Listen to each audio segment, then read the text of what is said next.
Hey, yo, it's me, Pops Fan Marmalade, and you're watching the Comics-Related Madness Network.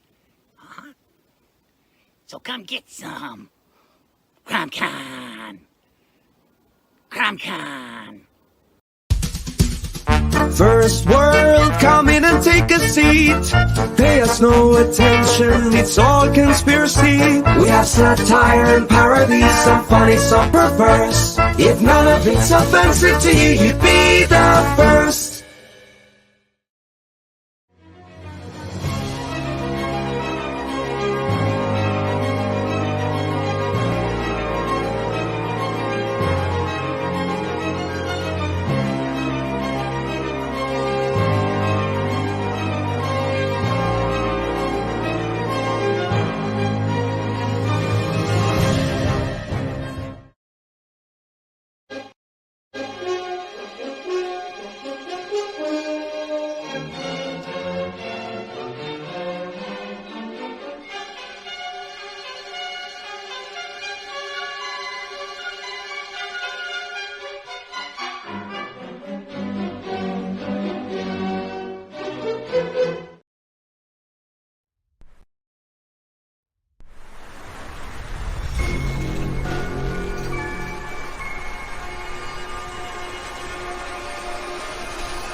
Fairview's coffee has mysteriously gone missing. Mayhem ensues when strange, coffee-craving zombies plague the city. Detective Mickey Potatoes, an overworked public servant, uncovers why ordinary citizens are losing their minds and how to stop the coffee apocalypse. But it involves the mafia. And when you're dealing with mafia crime families, nothing is ever easy. The mafia controls everything in the city, including the police, including him. If he breaks the mafia, they will break him. So, the city is without coffee. The city is burning before his very eyes, but he's powerless. Detective Potatoes has the power to stop the coffee apocalypse, but if he does, he could lose everything.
Hi, this is Tim TK, host of That Silverline Show on Tuesday. Join us at 11 p.m. Eastern, 8 p.m. Pacific every Tuesday night as we discuss pop culture and the joys of making comics. And I'm Scott Wakefield, host of Silverline's Wednesday Wham, where we talk about comic books and all kinds of great storytelling, sometimes with incredible guests. And we want you to join us Wednesday nights from 8 to 9 p.m. Eastern. We'll see you there. I'm Roland Mann, and I host Silverline's Silver Sunday. Join me every Sunday at 8 p.m. Eastern as we make mine Silverline.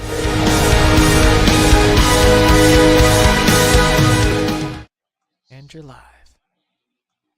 You say we're live? All right. Hello, everyone. Welcome to Silver Sunday. Silverline, Silver Sunday. Going to be a fun night tonight. Got a big crew with us. So we're going to talk about some fun things. Here's my list of topics that we're going to cover over the next several weeks. I'm not really getting help from any of these bozos here. So I'm throwing the gauntlet down. You guys, if you don't like what we're talking about, you need to send me some stuff to put on this list. I think all of this has come from me or the Wednesday guys, and I refuse to accept that the Wednesday guys come up with better topics than what we can come up with. So I'm But throwing you the said all gauntlet my down. stuff was obscene. Well, okay, that's yours, but I'm Sorry. talking for the rest of the people. So, okay, so I lost my list. Where's my list of? Okay, so I remember it though. I can do this from memory. So first Kickstarter updates. Kalis 1 and 2. We are still waiting for artwork from Lewis from Argentina. Lewis emails me probably once a week and just says, "Hey, here's the latest." It is still stuck in customs. So there's nothing that we can do. There's only about 5 or 6 of you, and I really feel bad that you don't have your reward yet. But we're still waiting. Excuse me. Divinity and Twilight Grim, we're done. It's all out, all done. Everybody, you should have your stuff. And the good news is Alex Sarabia just finished. Was it page 13, Barb? Oh, no, he's up to like 17. 17. So see, we are so close to bringing number 2 to you. And I think I've just finished inking it at page 11, so I'm about 6-7 pages behind him. Okay, well, that's for you. That's nothing. So we're doing great on that. And of course, Twilight Grim is also that second issue is penciled and inked, and it is currently at the colorist and the letterer. The current one, the most recent one was Bloodline and Friar Rush number 1. You all should have received the digital stretch goals of the PDF for the short story. Does the Bloodline run on time? And you should have received Godlings 1 through 5, done by our very own Aaron Humphreys right down there. So you should have received those. You don't have the digital sketchbook yet. I'm still assembling that. It's not been at the top of my list, but I am putting it together. And so hopefully that will be within the next week. I got a note from Tommy at our printers, and he says everything is tip top and in good shape, and he's expecting it to roll off of the presses this week. So I am hoping, fingers crossed, that I get copies of those books in my hands by the end of the week, and then we can start fulfillment next week. And then, of course, in about, I don't have the calendar open in front of me, but in roughly 3 weeks, 2.5 weeks, something like that, we're going to launch the Kickstarter for Cat and Mouse 3 and Trumps 1. So very excited about that. So many cool and fun things happening with Silverline. There is just no rest for us. All right, so don't forget, we have a merch store.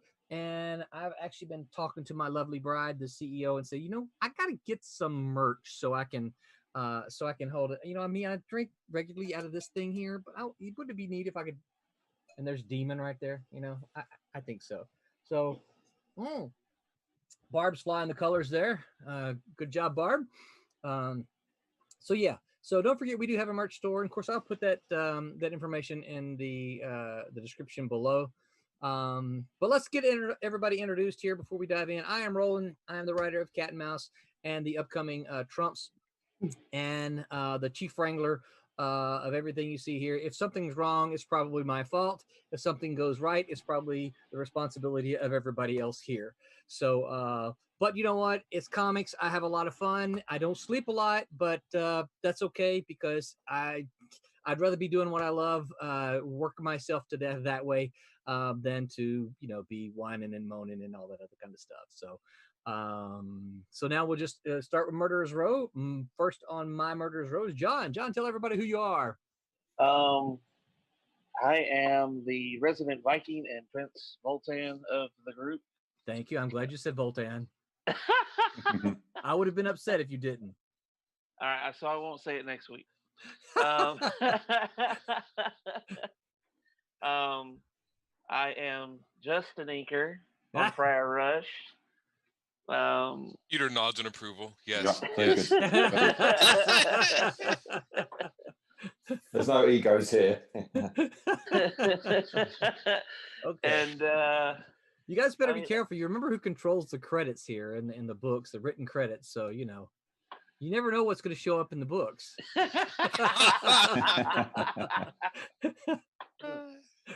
and you know, whatever else Roland needs me to do, or if he needs me to do anything else. But other than that, yeah, that's pretty much it. I'm just the big guy who inks a bunch of pencils. Just an ink slapper. We like ink slappers. Slinger, sorry, slinger, ink slinger. Ink Pardon slinger. Just try to keep my beard out of it. Yeah. All right. And thank you, John. Next up on Murderer's Row, here's another ink slinger and other stuff. Barb, tell everybody who you are. My name is Barb Kjellberg, and I am an ink slinger for 30 years. I'm currently inking Cat and Mouse, and I'm the co-creator, co-writer. I am the creator, co-writer, inker, and colorist on Divinity, and I am the colorist on Sirens, which is what I'm working on right now. Cool. And I'm the CFO of Silverline, so right. I'm constantly bugging Roland for invoices and bills. Hey, Roland, where's this? What's this $4 here? I don't know. What does it look like? Yeah, I don't know either. So yeah, we've been swapping lots of emails, but she keeps me straight. We need that, and it's good for us, right? It's good for transparency, and I like it quite a bit. Next up is Curtis. I am Curtis Fujita. Thank you. I'm the creative director at Silverline, the editor on Kalis, and I'm also an artist both in comic books, video games, and animation. So that's me. Sweet. And Curtis is also working on his own thing. That we're still a little bit away from it, but keep your eyes posted. We're going to see some of it here in the not too distant future. Next up is Delia. Delia, who are you? Stop sanding. Sorry. Yeah. Hi, I'm Delia. I work on Marauders and the Rejects, and I'm doing colors for those. And I'll introduce Becca since I'm talking. Becca, who is inking the Rejects and also coloring the Marauders with me. So. Cool. Are you sure Becca's not inking Rejects? We can do that since she's muted. Becca, do you want to go ahead and? Oh, is she Sharon? Brett, is Becca Sharon? Yeah, she's sharing character designs. Okay, cool. Yeah, I'm watching her now. So okay, excellent. I see it now. I had navigated away. So thank you, Becca, for sharing that. And she's inking. What is she inking? Scan out the Rejects. Oh, yeah. Okay, good. she Excellent. also colored Friar Rush. Okay. Yeah. Very cool. Next up on Murderer's Row is Pete. Oh, ahoy hoy. Yeah, I'm Pete. I'm just a penciler, and we cover this. I don't know what else to say now. I pencil stuff. That's it. Yep. There's nothing more glamorous about it than that. Dandy too. That's a British word, isn't it? Dandy. Sure. Yeah, sure. Sure, we'll just say yes. Okay, thanks. Pete's like, yeah, what do you mean? You're from Mississippi, whatever. Yeah. And then we got Aaron. Aaron, tell everybody who you are. I am the penciler on Friar Rush, which #1 just came out, and right now I'm doing my own comic and trying to quickly finish it, which is on Webtoons and in my store. And Godly is it, and then I have other stuff to do. Hopefully after that, hopefully stuff for Silverline, other stuff, things planned, and so I'm on page 5 of my book, so I'm going fast. No, I'm getting it done, so it'll get done quicker. Yeah. Yeah, and we've definitely talked. We've actually talked with Aaron. For those of you watching, we want to try to keep him and hang on to him here, so that once he's done with Godlings, we'll find something else for him to do. That is the plan. That is the plan. All right, so let me look through my list. So, and joining us for the first time ever, making his internet appearance, the hermit who has no social media. Give it up for Wubba Fett, everyone. Wubba, Yeah. tell everybody who you are. I'm Wubba, and I am the penciler for upcoming issue of Cat and Mouse. That's it. Yeah, and it looks great. We don't have any this time, Wubba, and it is totally my fault. What we do, what you don't get to see here on our end, is that as we're introducing ourselves, Brett usually pops up some images of some of our projects and stuff, and so I've got to get him something of yours that he can pop. Okay, and I he's didn't know we did that. Yeah, I didn't know that either. Yeah. Well, I think you can't see it here, so you have to Yeah. watch you have to watch it either online. You have to watch it online so you can see it. But yeah.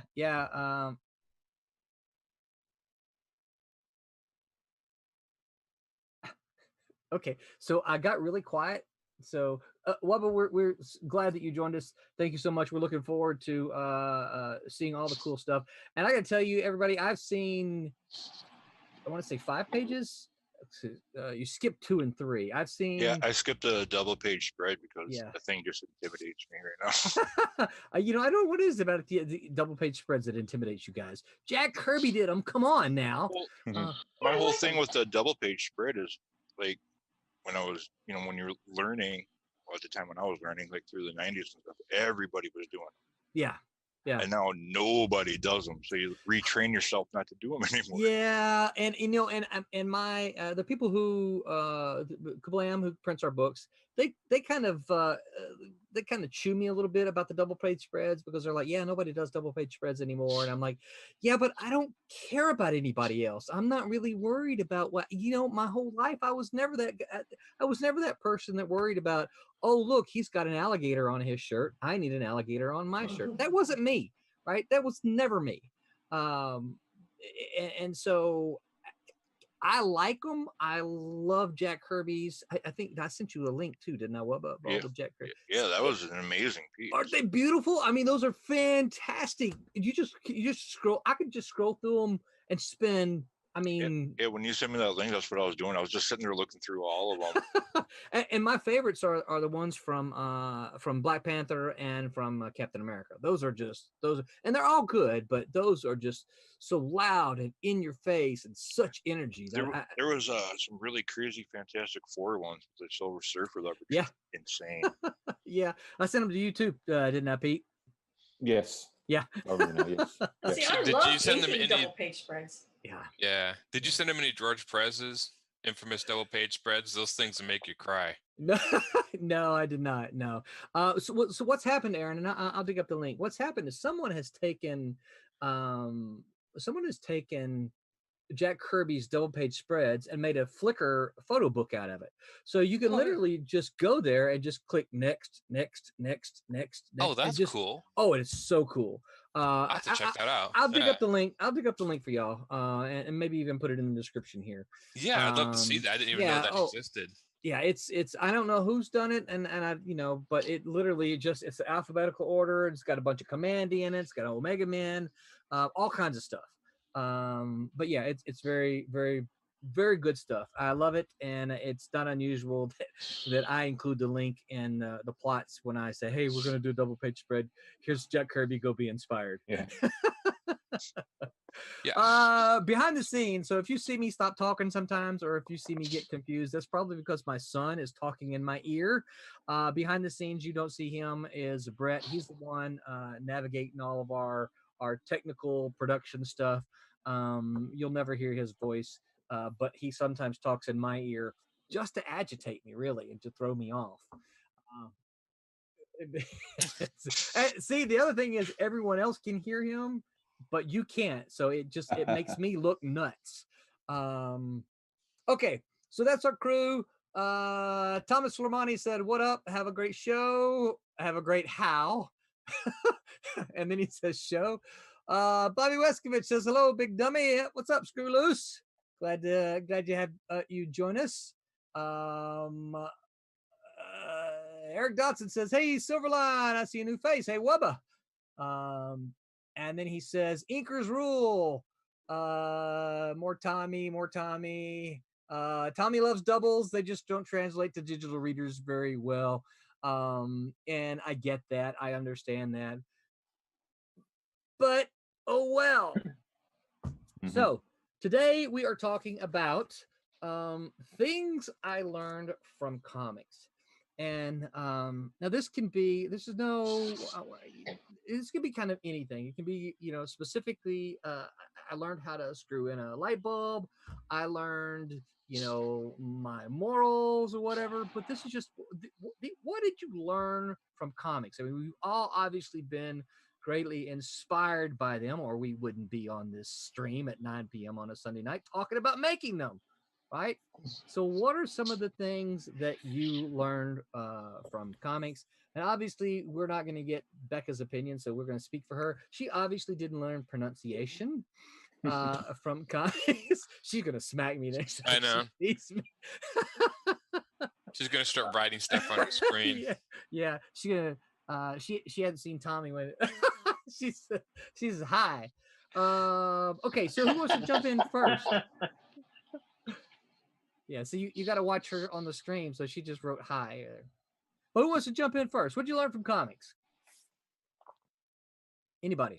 I'm the old geezer here, so I'll jump in first. I've been doing this a long time, 30 plus years.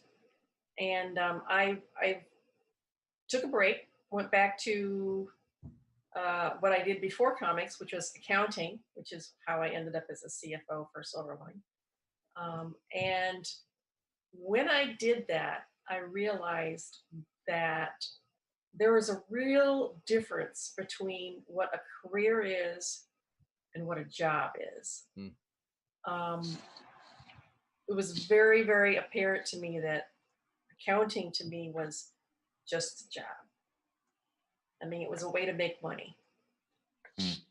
Comics is my career. It's my passion. When I started out, I was so driven. I didn't realize that you could have such a passion for something that would drive you to stay up for 24 hours at a stretch just doing something. It was eye-opening to have that much passion, that much drive to do something. I'd never experienced something like that in my life until I got bitten by the bug. And I was so driven to succeed that I would sit there and practice for hours and hours and hours, and I wouldn't even realize that time would go by. That's doing something that you love. That's a career. And it's funny that I like that you said that you sit there to spend so much time and you don't even notice the time passes by. Isn't young love much like that as well?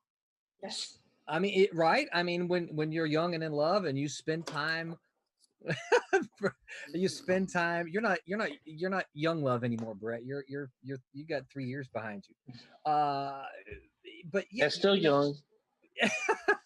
But that's what happens, right? I mean, the time seems to just fly by. You're like, holy crap, we've been spending 6 hours together already. I think there's that whole love and passion thing. When do you think you made that realization, Barb? Well, I mean, I realized right off the bat that the drive and the passion. But it wasn't until I went on my hiatus in 2001 and went back to accounting that I realized how much of a difference there was between just doing a job to make money and doing something that you love. Because I basically had to force myself to go to work every day because, it was my job and I had to make money.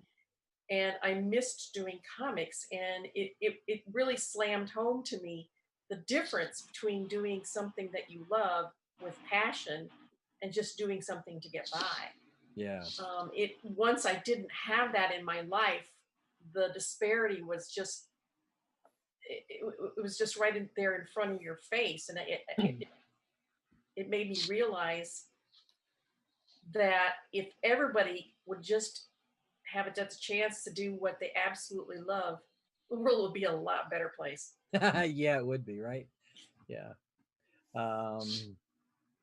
Yeah, I agree. And if only too, the other thing is if we could figure out how to, or I shouldn't say we, I should more specifically say me. If I could figure out how to actually make money from it, without having to go to Marvel and DC. And this is the reason a lot of people go to Marvel and DC, because they want to draw comics or they want to write comics and they want to make a living. So one of the only places you can go to make a living is to go to Marvel. And I was very fortunate to be able to do that for over 12 years. I made a good living until, the industry fell apart. Yeah. And so I thought, well, there was a lot of money in comics in the 90s. Oh, there was a lot of money in comics. I'm retired now, which is one of the reasons that I'm retired is because we invested in the 90s. Yeah. But I forgot what I was going to say. Yeah, I spent a good 12 years doing that full time, and I took it for granted. Yeah.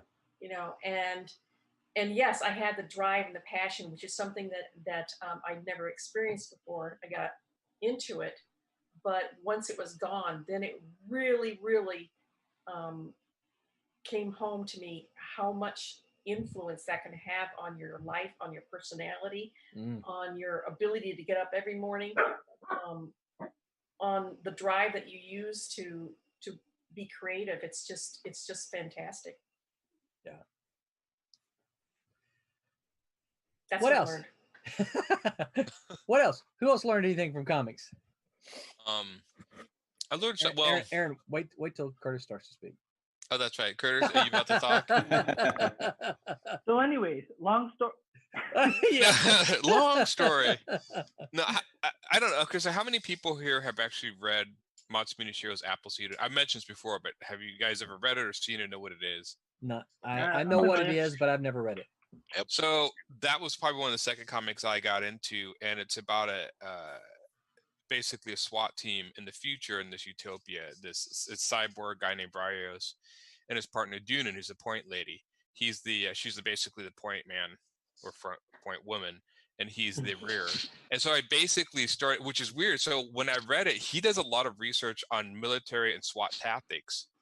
And actually, there's actual complete data books written and all his stuff he puts in the comic that is research. So I got to learn actual military techniques. He made up his own gun company, would take notes on actual ballistics and weapons or whatever. Wow, cool. And so that's how I got into all of that and started learning different calibers, how certain things would work, and different, there was one scene really quick to show you kind of what he's talking about. These two guys are chasing this guy and they come across a dead body. And when they pull the dead body up, they actually hear a click of a landmine behind the body, and we need to disarm it. And there was another in this future, it's Cyberpunk, so it's a cyborg, and he's actually a demolitions expert who actually they meet up with, and they're like, we need to defuse this body. Defuse landmine so we can get out of here. And the demolitions expert looks at the landmine, and then takes the landmine and chucks it across the room, and what are you doing? You could have blown us up. He's like, that mine was never meant to blow you up. That mine was meant to basically deter you and hold you up so that they can get away. It was a dummy. And so he would put all these actual tactics that people would do. Yeah. Made it so much interesting. It kind of ruined action movies for me a lot. Because I would actually see and this, when he started doing all the tactics stuff in the comics, it made it so much more interesting. And and he would put stuff in that I just never knew about. He did one where this lady was shooting this other guy around the corner, and as she came around and was shooting this guy at a door, and before she popped around the corner, she put 2 bullets in the side of the wall. And it was one panel. He drew it. He didn't explain why. And in the data book, basically I found it's a tactic to keep the other guy from popping around the corner and shooting you. By putting 2 bullets in like the side of the wall where he's going to come out, it makes the other guy won't come out, so you can duck behind the door. So he would do stuff like that all the time. So he made me very interested in actual tactic and tactical play, and he's the only comic that I've seen do it yet, and he did it really well. So that's what I learned from him. Now, do you utilize that when you go play Company of Heroes or? You know, sometimes I actually do think about some of the stuff that I found in there. Strangely enough, yeah. Really? Yeah, some of the stuff that he taught. Now, whether this is, but he's just one of these guys that would research tons of stuff and then write, and he'd write hand notes in the margins of the panels about like, he would do stuff like, yeah, I know this is like a 30 caliber and we're going to breach the wall, but you got it. Like, he would talk about like if you did something wrong, he would explain like the calibers in the comic itself. In the comic itself, so he'd write little hand notes in the panel to explain like different. Yeah, he really loved that. It was really fun. Like I said, it got me. I don't own guns or shoot guns, but it got me completely interested in the physics of guns and how they work. His comic and stuff, what he would do. Yeah. So yeah, he would do all sorts of stuff like that. If you're ever interested in any of that stuff, he only did 4 volumes. You can find them through Dark Horse or on, I think, online. Well worth it. Probably my favorite comic still today. Wow. Yeah, I've heard a lot about Appleseed, but I've never read it. He did stuff like that in Ghost in the Shell too. Yeah, same thing. He did a lot of tactical stuff like that. Yeah. Kasisi says, "Hey all," and he says he's doing well, staying busy, constantly trying to learn, which is excellent. I think we should all be doing that, right? And Mighty Travisor says, "I love this really dynamic character design." So I'm guessing he's talking about what Becca is inking there. So I let him know that those pencils were done by C. Michael Lanning, and Becca is inking for us. So who else? Curtis, you just chomping at the bit? I'll chime in. No, first of all, just say it's cool because as soon as you ask people to talk about their favorite comic books, everybody, you can just tell is talking a little faster, leaning a little bit more. That's right. And that just means, that's our thing, It is. Yeah. So, I mean, for comic books, it's like, there's so many things I learned.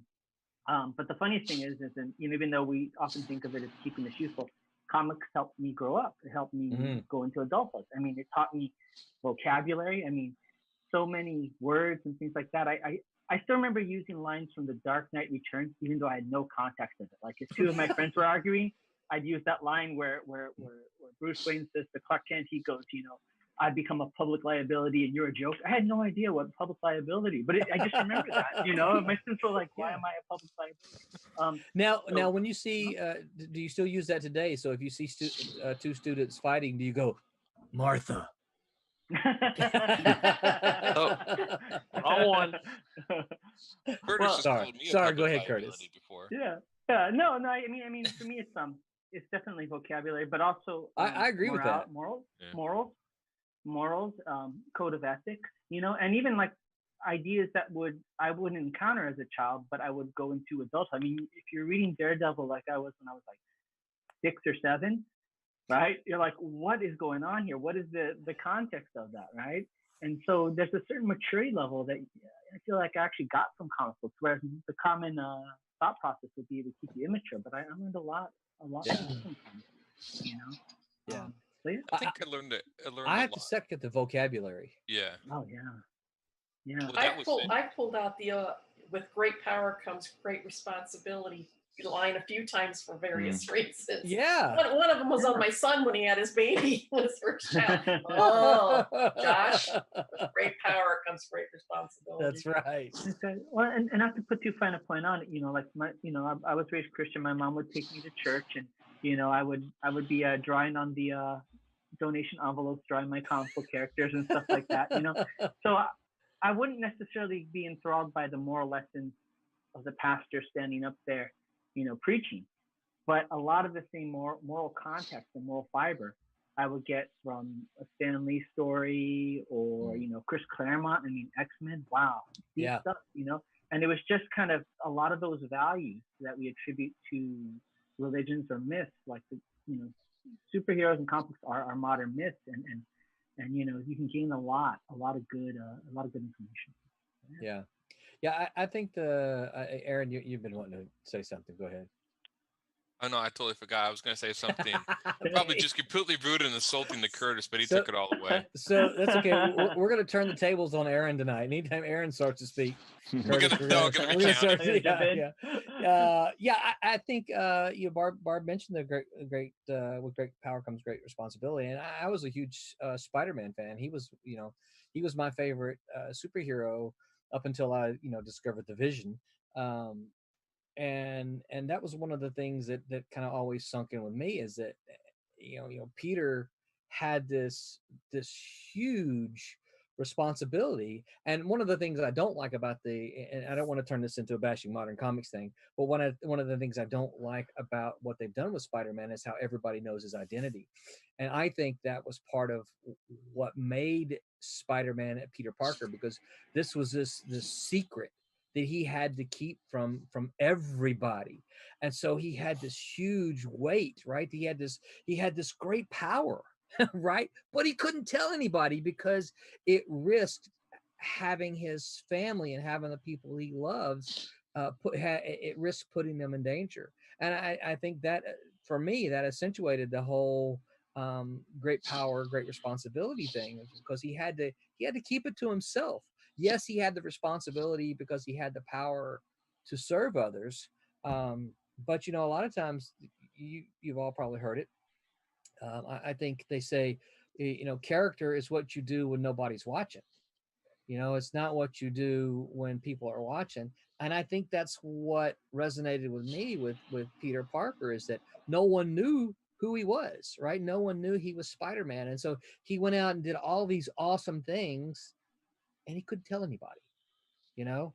And of course, I think that's a lot of that's lost now that he has everybody knows his secret identity. And He did it for the sake of good, not for the glory. yes, right. And I think that for me, as one who was in junior high and in high school, that resonated with me quite a bit, because you talk about those morals, Curtis, that you see them in play. And yes, I know he's a fictional character, but you see them put into play with Peter Parker and Spider-Man. Definitely, that idea of sacrifice was so steeped in those comic books, and like that's I remember X-Men was like huge for me, and they had that one miniseries, the Fall of the Mutants, where the X-Men like sacrifice themselves. Yeah, that's heavy stuff for a kid to read, It is. But so deep, and that idea, we live in this age of Instagram, social media, all that kind of stuff, where you get instant credit for everything that you say. You don't even have to do it; you just say it, right? And here was these stories about characters who would actually press that down, who wouldn't get credit for it. It's a completely different dialogue. Yeah. Yeah, I grew up on the X-Men. That was probably where I learned a lot of morals and stuff from X-Men. But the rest of my comics, obviously, not when I was getting into like Sin City's probably not a good place. Ninja Turtles, the old like Peter Laird stuff. That was cool stuff, but I'm not really sure. I mean, I learned Metallica was cool from that. Yeah, that X-Men I think was the only comic I read that had morals, but I was always into all the underground stuff that was like, yeah. And my mom never picked up on when I read Sin City, because I think I was in high school. She was like, "Oh, just buy what comics you rent," but she wasn't connecting what that was about. But I love that series. Still have them all.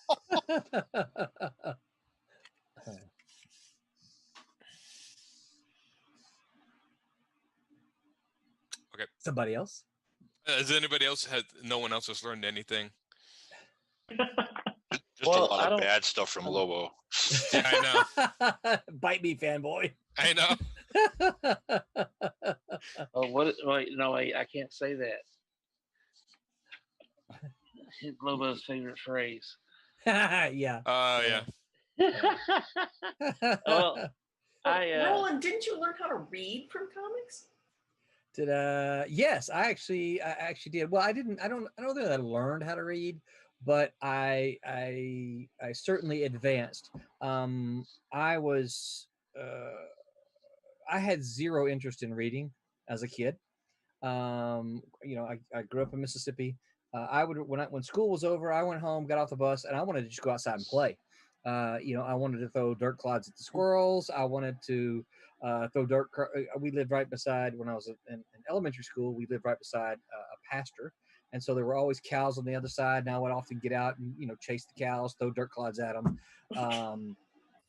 I wanted to be outside. I did not want to be inside.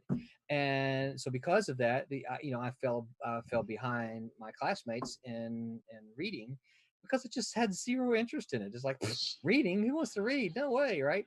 And Then he found the comic book about dirt clods, and it was all over. well, my mom bought me. I was with her. One of the things I always did with my mom was I always went grocery shopping with her, and I did that. I did that really from the time I was young until I was in high school. I remember in high school pushing a junior or senior pushing her buggy, right, as she just walked along, put stuff in the buggy. And I remember when I was young, one of the things that you know how kids are, we up near the checkout. This is when you could buy comic books everywhere, right? Up near the checkout line, there was this comic book yelling at me. It had this colorful character on there. I'm like, whoa, that looks cool. Picked it up, started flipping through it. And you know how kids are, mom, buy me this, buy me this, buy me this. I want this, I want this. And my mom, in her brilliance, said, I'll buy it for you on one condition. I said, oh, anything, Mom, anything. She said, you read it and tell me what you read. Oh, of course, Mom, of course. Absolutely. Yeah, just buy it for me. I want it. And she bought it, and I went home and I read it, and I gobbled it up. It was the Avengers. It had Captain America in it. It had these characters I had never seen before, and so yeah, I became I became addicted at that very moment. And I had read some comics before, in school. We'd swap some around. I remember reading a Fantastic Four before, but it just didn't really call to me for some reason. I do remember taking it and folding it in half and folding it in half again and sticking it into my back pocket. So, but yeah, comic books, because I started begging Mom for comic books regularly, and they took me from bottom of my class in reading level, and in the span of a year, I went to the top of my class in reading level. And it's all thanks to comics. Yeah. That really did change your life. It really did. It really changed my life. And now you teach writing. Yeah, now I teach writing. That's right. It's almost like full circle. Yeah, I sometimes wonder how my life might have been different if my mom hadn't bought the comic for me, if she hadn't have been one seeking, looking for ways to try to get me, because my mom's an avid reader. My mom is so fast, she can read a novel in a day. I'm talking, I am not that fast. I cannot read that fast, but she can devour them. And she was just looking for ways to get me to want to read, because she read to me a lot as a kid, and so yeah, the thing about it is, once I started reading comics, I never stopped. So from that point forward, all the way through high school, into college, into my career, even when I quote unquote left comics in 2001, I didn't stop reading them. I still read a lot of independent comics, and I read, of course, a lot of my back issues, a lot of the classic things, but I never really stopped.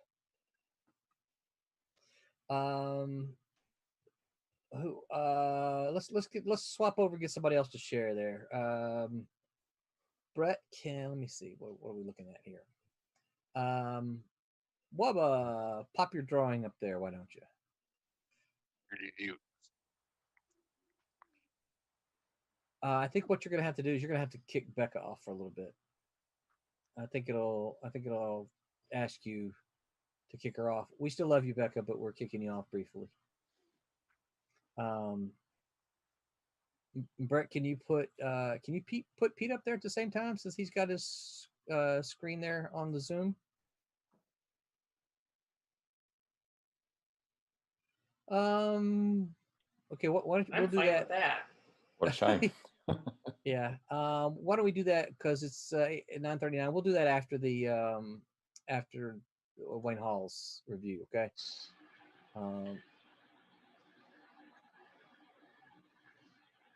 don't want. Well, we'll go to our faces immediately, and then you can replace us just so they can see that we're there. That work? Oh wow. Yeah. Yeah. Yes. I Yeah. want people to see my face all the time. I know. Even when they close their eyes, I want them to see my face. Yeah, that's because you're the captain on the Enterprise now. Yeah, I know. He's got night watch again. Yeah. Everybody see my screen? Yep, we can see Yeah. it. Yep. Looks good. Looks Oh, really nice. good. I like it. You're doing cat and mouse, right? Yeah. Yeah. Yeah. Okay, then I Yes. can see you. Beautiful. Yeah, it's kind of funny that we're chasing rabbits here. It's kind of funny the way it happened. Long story as short as I can possibly make it. Wubba had somehow we got to talk about the ferret somehow, some way, and Wubba did some ferret pages and sent them to me. I'm like, oh, these look really good, right? So we started talking, and then we had kind of kicked around something else that we were going to do, and then the guy who had been talking about drawing this story essentially said, I can't do it. I just life, blah, blah, blah, blah, blah. And so I said, I really like what I'm seeing Wubba do. So Wubba, why don't you let me talk you into drawing this one instead? And so I can't remember if I sent you the story first or I just kind of told you what it was about. But I said, what do you think? Yeah, you called me up and you told me like this is a situation. Yeah. Like, yeah, I'll do it. I'm for it. So now this story, the story that Wubba is drawing now, is a cat and mouse story that takes place immediately following the miniseries that we're currently working on. We're going to kickstart 3, and Alex is working on number 4, and then this story here, I'm pointing to the screen, which you can't see. This story here that Wubba is working on will be the story that follows, and it's going to have some voodoo stuff in it, which I'm my new favorite villain ever. I love this villain. Yeah, really? I love this villain. Oh, cool. Oh, He's kind of like a mix of like all the stuff I was into. And you got the whole voodoo weird stuff going on. Yeah, a lot of voodoo weirdness. Really good. Yeah. I'm really excited about it. We're gonna play with a lot of the voodoo stuff. I didn't get to play with much of that in the first volume, and I wanted to do some of it. Long story short, it just didn't happen. So I'm excited to play with some voodoo stuff. I don't have the book here with me, but I've got a book on a history book on all the voodoo in New Orleans, and so I've kind of been reading up on that, trying to refresh my mind about all the stuff. So yeah, I'm really excited about it, and it's looking fantastic. This guy Bayou John here is incredibly scary, and he's going to be scary in the story. So yeah, I'm really excited about that. I did learn one lesson drawing this stuff. Becca jumped on Facebook. She says, it's okay. Love you too. And Eric Dotson said, nice stuff, Wubba. Thank you. I did learn one thing though. When you're designing characters, don't go crazy. You got to draw this stuff for 22 pages. Yeah. So you're saying you don't want to go adding a whole bunch of pouches? No. I had to dial them back just a tad. Yeah. Just a tad, because all the severed, like the little shrunken heads and stuff, weren't gonna work. Yeah. But they look so good. Oh, they look amazing. We're gonna try to get those who had no voice in the first half to speak up. So hopefully Pilia. Pete and Delia and John might say, what about it? Which one are you going to, what'd you learn from comics? Well, I don't know if it was comics or just having a normal sort of upbringing, but so I sort of read Spider-Man and X-Men, and I watched the X-Men cartoons and all those cartoons when they came out in the 90s, and that just sort of teaches you be accepting of people, isn't it? Of different people, and yeah, the great power. I think the great power comes great responsibility is probably the biggest takeaway from comics. Except that if your parents are murdered, you should go on a vigilante spree for the rest of your life. That aside, great power, great responsibility, and being included and just accepting of different people. Yeah. I think you get that's the X-Men, isn't it? Yeah, I think yeah. Yeah, and those are good. I think those are fantastic lessons to be had. Yeah, and Superman sort of it's that if you lift up people who are down, and you protect people get a Superman complex, don't they? They just end up trying to save everybody. Yeah. You definitely get that. Yeah, it teaches you morals. I think It does. Yeah. And I think that's a good thing, don't you think? Oh yes. Yeah, I something saw used some. to. I saw something today. Batman where- what? So alternatively, with the Batman comics, though, taught me to want to be a villain. Just saying, they're the cool ones in those comics. Is that because you wanted to be punched by Batman? I mean, that wasn't on my bucket list until like 5 seconds ago. But it is now. But other than that, like, I mean, drawing, I guess. I mean, if I'm being like straight up logical, what it actually taught me, looking at different art styles, and that was actually kind of what inspired me to draw when I was a kid too. So So was there any certain book or books that made you say this is the kind of thing that I want to do? More covers actually. I really love Jo Chun's art. And her stuff I saw on the Runaways covers for Marvel back when that first came out. And I really fell in love with like her painterly style and everything like that. And simultaneously, like Robbie Rodriguez, who does Spider-Gwen, I really love his art. But that's more recent. Right. But no, like as a kid, it was more just like absorbing. I'm terrible at looking at names, like especially as a kid. I'd be like, oh, I really like this, and so I'd like absorb the style and then not really process who drew it, which is an artist's worst nightmare growing up. Now, as an adult, I'm like, great, cool, but at the same time, if I could inspire a kid and they don't remember my name, fine. So are you still that way, or do you find that it's changing a little bit? No, yeah, now I pay attention, obviously. But so if you ask me like who was your inspiration as like a 10-year-old, I'd be like I have no clue. But I could pull out the books that I have. So I haven't actually gone back to check because they're at home in my parents' house, so I have no, I can't check. Right. Now, are you back in New Jersey for school? I am, but I stay at home in my parents' house. I live in New Jersey.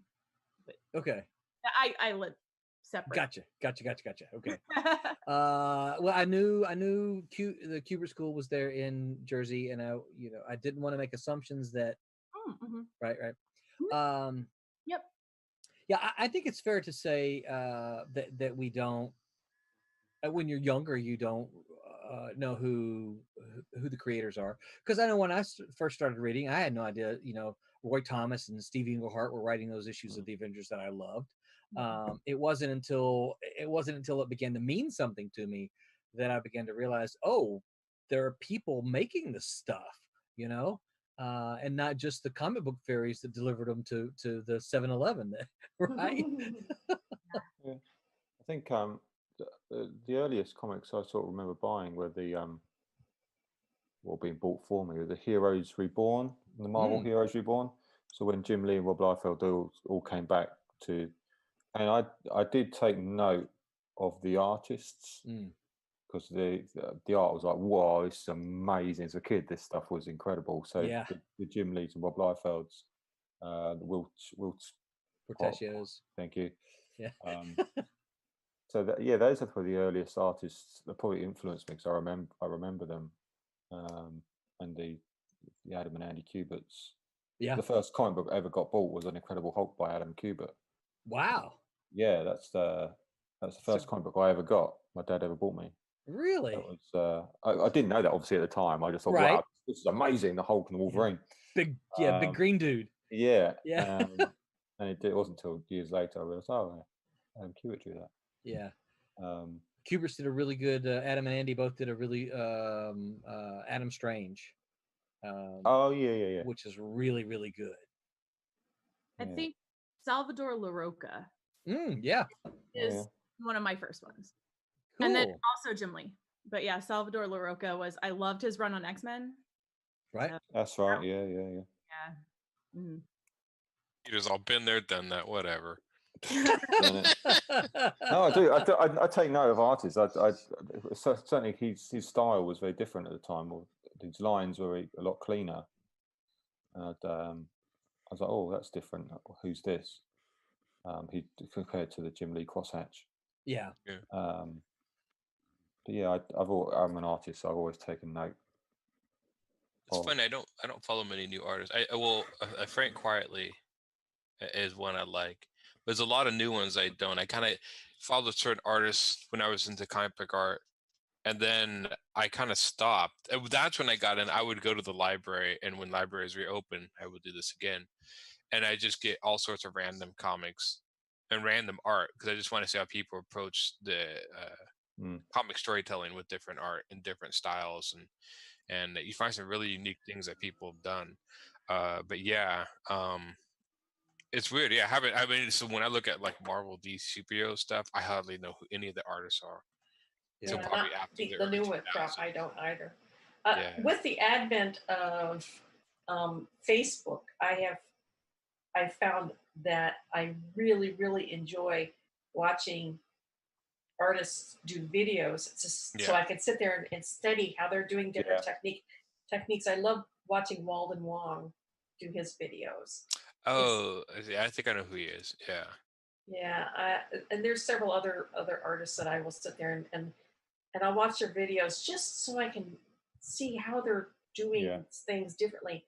And it just blows my mind how he holds his brush like that. Oh my God. Yeah. You know, how's he even do anything when he's holding his brush like that? Well, You know? have The you ever guy seen that threw Eric me- Larson? Yeah, that's what I say. Eric Larson. He was when I saw him draw, I'm like, what the He hell is holds he his doing? pencil something like this. Yeah. I mean, yeah. seriously, he's like, He's white knuckling it. I don't know how he does it. It's the Yeah. weirdest thing I've ever seen. Yeah. Yeah. I've seen artists hold their brushes like a pencil and do it. Like, how are you getting anything? How do you make your lines when you're holding it like a pencil? I don't know. Yeah. I don't understand, but they're doing it. They're doing it. Everybody's got their own thing, you know. Well, no, okay. So this is kind of funny. This is not exactly what I had in mind talking about what you learn from comics, but when you're talking about craft, you know, you look at the comics to kind of pick up craft, right? Yeah. Yeah. Oh yeah. So I study them all. Well, I just was going to ask you. So when you're looking at that, right? When you're looking at the comics as far as craft goes, what do you see? Right? What are you seeing on the page, and how is it registering in your brain? If that makes sense. I think I used. It's funny. It's when I registered, it used to be the art, very much the style of the art. Later on, I think it was after understanding comics, after I read that I really started looking at the language of what they're doing, and I've much more gone that direction as far as what I'm getting out of looking at the art and comics or learning from them. I'm more looking to see how they tell a story with the pictures more than like, is that a cool piece of art or whatever. And that's a little, I know a lot of them go like, yeah, but that, that pose and stuff. And it's helped me come to appreciate a lot of artists that I wouldn't have looked at before. Like, oh no, I don't, they're not cool enough. But now there's some with like, very simpler, art styles that, like Bone is fantastic and stuff that you wouldn't look, but when you look at a storytelling, it's fantastic. So I mean, it's just a different what I'm looking for. I'm always Bone is looking one for of the those techniques. Yeah. Bone is easily one of my top 10 recommended books to read. Yeah. If I find something just for straight up storytelling, it's fantastic the way he does it. Yeah. If I find some style that I particularly like, I will eyeball every single centimeter of it to see if I can figure out the techniques. And if I can't, sometimes I know the artist, like Bill Reinhold. I love the way he does Rain. So yeah. So I'm like, Bill. He's a good friend. So I'm like, Bill, how did you do the rain in this? Oh, I just took a razor blade. I'm like, okay, I wouldn't have thought of that, but wow. Yeah, You so know? I still remember it's funny when because I've been inking a long time, probably not as long as Barbara, but it's Probably funny when not. people ask me, when you ink with a brush, what's the number one thing you ink with? And you can't really learn it from comics. They're like, well, you kind of ink with your elbow. You draw with your elbow a little bit. And like, what do you mean? And I'm like, well, you draw with your wrist, but when you get the big lines, you got to draw with your wrist locked and do that. Yeah. And they're like, what? And so, yeah. And that took me a while because studying comics, you don't get that. But like you said, when you watch videos of people actually doing it, you start this, okay, yeah, you're drawing, you're locking your wrist or whatever. You lock your wrist, yeah. Have you ever seen Frank Miller's Ronin? Yeah. It's just fascinating because you can see that's the moment where he's experimenting with everything that's going to follow him for the rest of his artistic career. Yeah.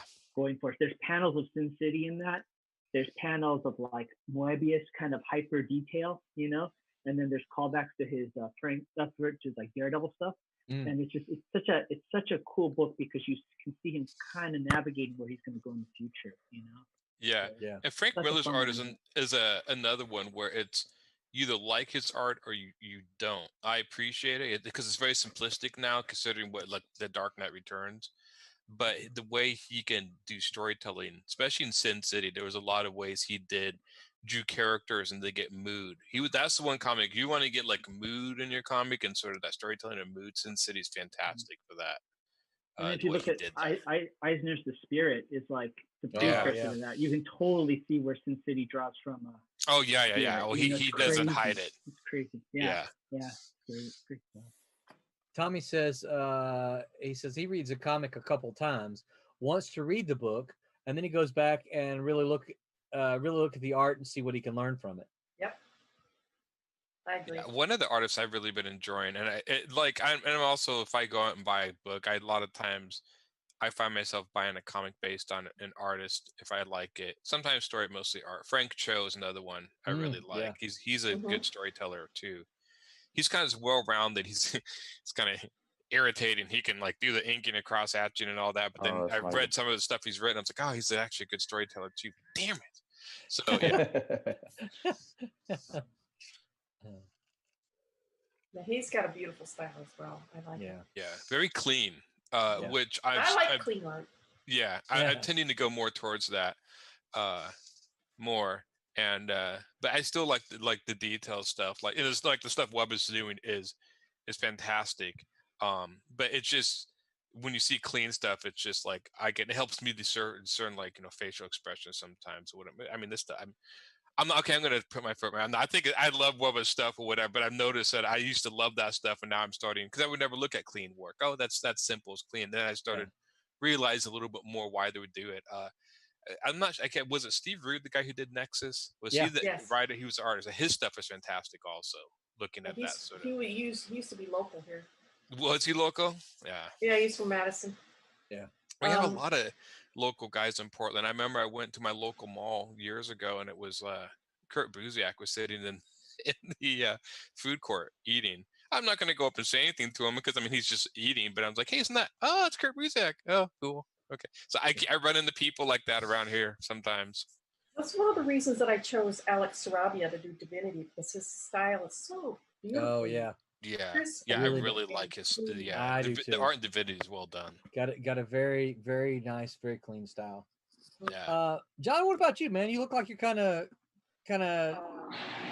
antsy here to say something. Jump in. Oh, I'm sitting here watching. You're just Bubba. watching? Just looking awesome.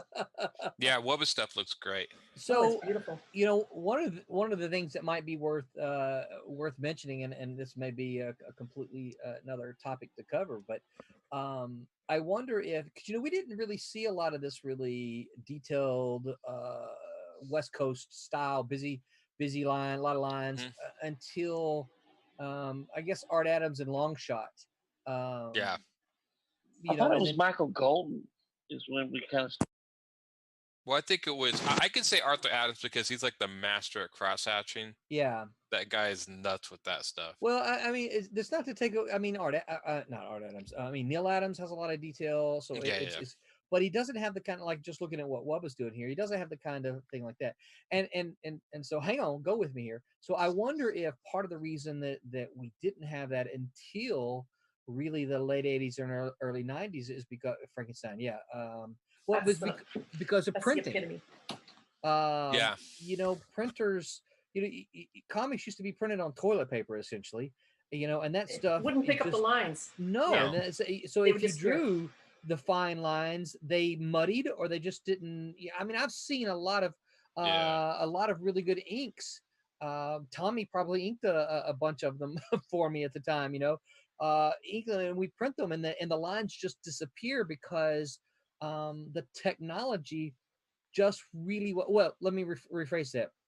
The affordable technology for comics just really wasn't there. So you lost a lot of the fine line details. But as technology has gone along, we can see all of it now. You know, the stuff that Kablam prints for us, we see everything. I mean, you know, yes, I'm want to sing their praises for Kablam because we always do. But if you look at the pages that we see everything now. And I know there's a lot of other printers that can do the same thing too. But I wonder if that doesn't have something to do with what we kind of saw begin to take shape in the 90s, just because The 90s, when they changed paper stock and went to computer coloring, the lines just jumped out. I mean, you could see everything. And see, we went to that. You guys probably remember there in sort of the middle. Okay, so maybe not everybody remembers. Maybe me and Barb remember. And those kind of middle 80s, sort of late 80s. Remember when they had Mando paper? Remember when that was we're going to Mando paper? I think I remember that. And that was supposed to be a step up, right? And then they just kind of, because you just had the regular newsprint, but then there was the Mando, and then there was the something else. And I think I remember Dark Knight Returns was even supposed to be printed on some kind of better paper. And Dark Knight Returns is what, 86, right? Yeah.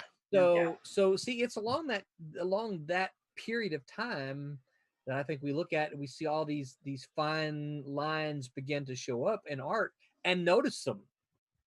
Yeah. And I think also the fact that you're able to keep that detail, because I'm sure, you know, I wonder if artists back then did the detail, and then when they gave them the final, it's like, well, it's all gone. And so they're just like, okay, I'm not going to bother. Like, if they're not going to see it, I'm not going to bother. Oh, listen, I know that is 100% true, because I can't tell you the number of times I had conversation with inkers that when they got their books, they're like, hey, what happened to my lines?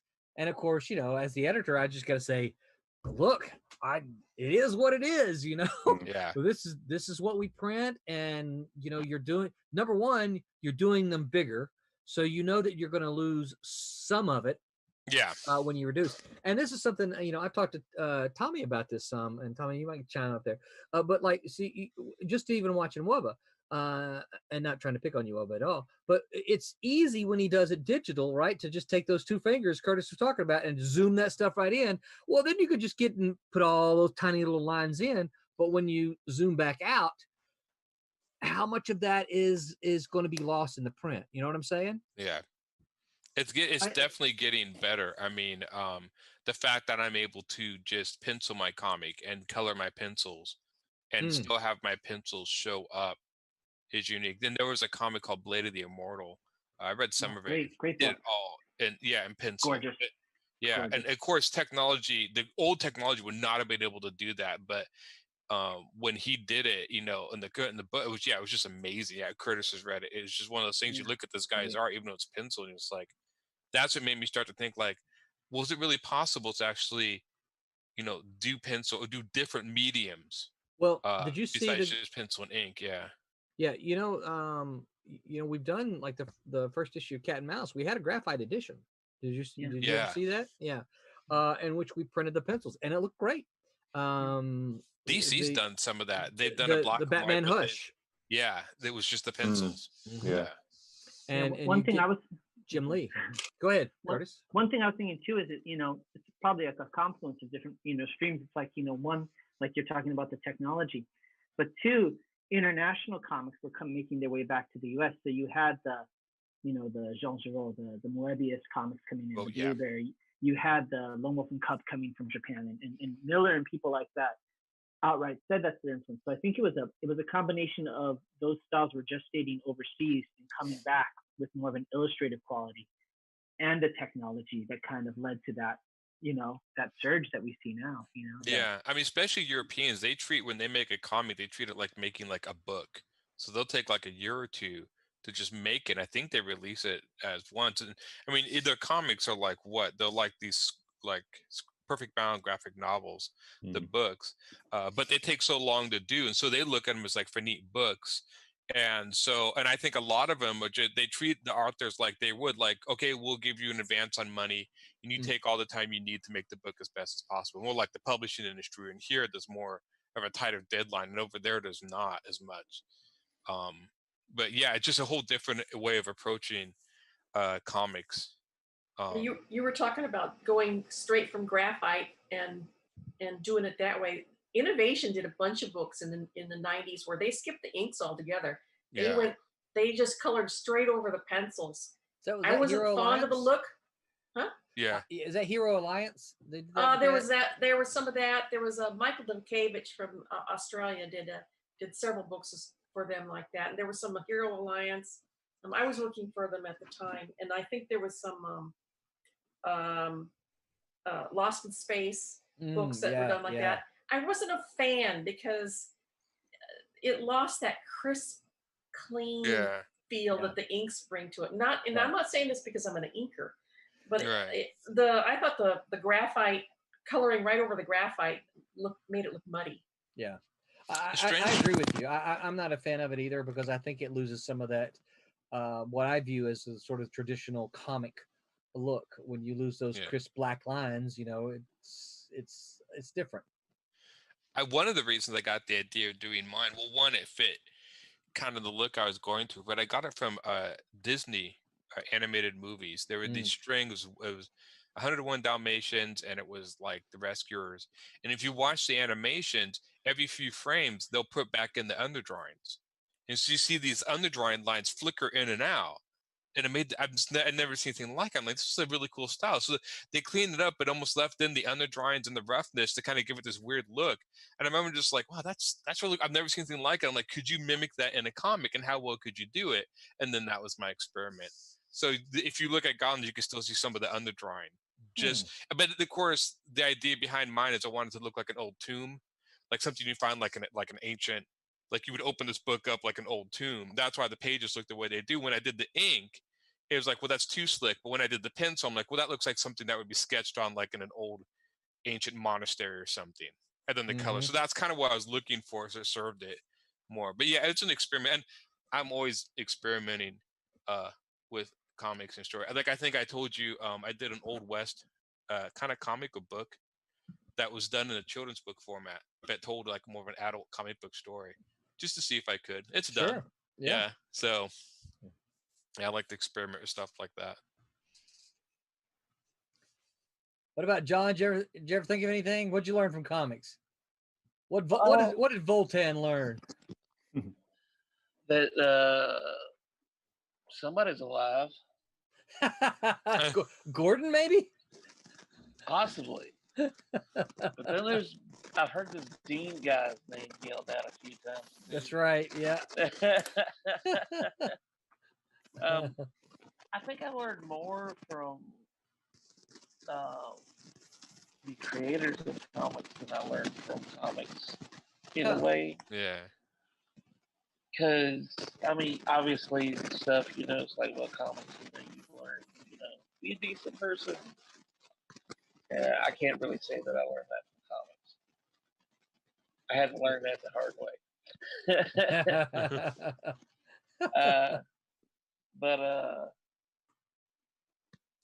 It's definitely an interesting question, because you ask that question to people who are artists and stuff. And I think, like, I agree with John, I'm going to be learning more about the art and the writing.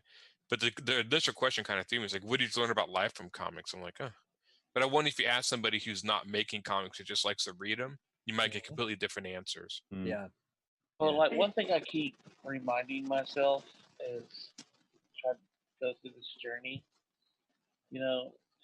his birthday was only a couple days ago, Jack Kirby's. Well, he didn't actually make it until he was 40. Yeah. Yeah. He was in his 40s, so it's like I have to keep reminding myself, just keep going. You know, that's so not to get frustrated with it, because obviously, I mean, look at everything he did a few years Yeah. after that, and then just the others, just a lot of the don't give up stuff that I heard from creators, the Todd McFarlanes and the Jim Lees and all them, and they were trying to get into the industry. Of course, it's totally different now. It's like, all right, I'm gonna try. No, everything's different. You can't go talk to folks like you did then. You can't get critiques like you did then. Yeah.